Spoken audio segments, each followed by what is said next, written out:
Apa saja yang akan kita pelajari dalam bab ini? Jadi nanti di sini kita akan membahas mengenai macam-macam pembelahan sel. Ada amitosis, mitosis, dan meiosis. Amitosis itu adalah pembelahan spontan yang terjadi pada makhluk-makhluk atau organisme uniseluler. Lalu ada mitosis yang terjadi pada sel-sel tubuh kita yang bertujuan untuk regenerasi sel-sel tubuh atau menggantikan sel-sel yang rusak dan juga untuk membantu memicu proses pertumbuhan. Lalu ada meiosis, yaitu pembelahan yang membantu proses pembelahan sel-sel kelamin. Bisa membentuk sperma, pembentukan sperma namanya spermatogenesis, dan pembentukan ovum namanya adalah pembelahan oogenesis. Nah, yang pertama akan kita bahas adalah pembelahan amitosis. Pembelahan ini adalah pembelahan spontan di mana sel langsung membelah menjadi dua. Jadi tidak ada proses-proses atau tahapan-tahapan tertentu. Yang ada hanya nih, pertama kan intinya hanya satu, kemudian inti membelah menjadi dua, lalu kemudian sitoplasmanya pun juga terbelah menjadi dua, hingga akhirnya membrannya pun akan terpisah satu sama lain sehingga terbentuk dua individu yang baru. Gitu ya. Biasanya pembelahan ini terjadi pada organisme-organisme uniseluler atau organisme bersel satu. Contohnya itu adalah bakteri, cyanobacter, dan juga amuba. Selanjutnya kita akan belajar mengenai siklus sel ya. Jadi setiap sel mengalami yang namanya siklus sel. Sebelum ada mitosis atau terjadi mitosis ataupun meiosis, itu ada yang namanya fase persiapan atau interfase. Nah, dalam suatu siklus sel, itu terdiri dari interfase dan fase pembelahan.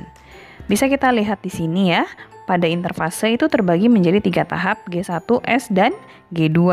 Berarti interfase ini adalah tahap paling lama, yang paling panjang dalam suatu sel, dalam suatu siklus sel ya.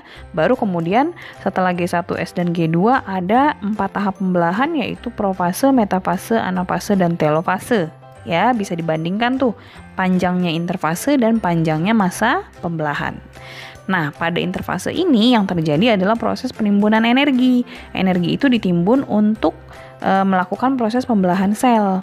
Selain itu, di sini juga nanti akan terjadi, di interfase ini akan terjadi pertumbuhan organel-organel ya, karena untuk membelah organelnya juga harus digandakan.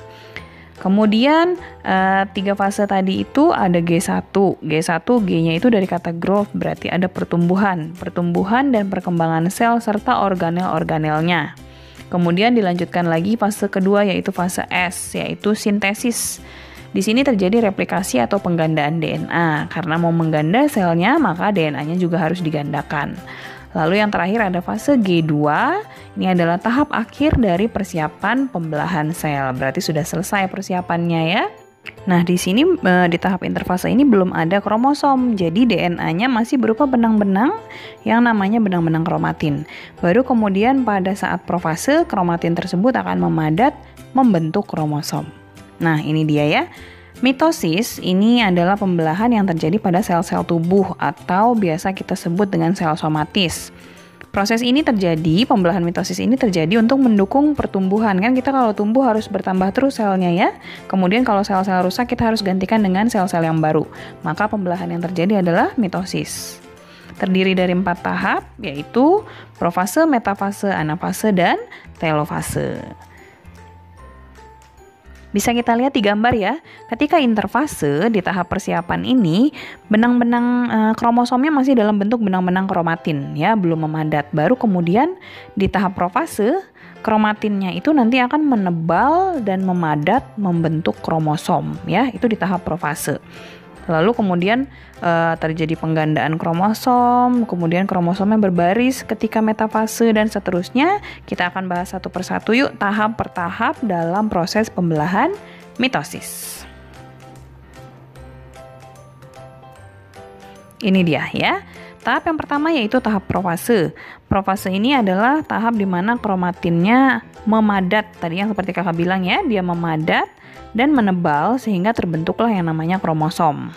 Nah, kemudian tadinya kromosomnya itu cuma 2 lengan, cuma satu.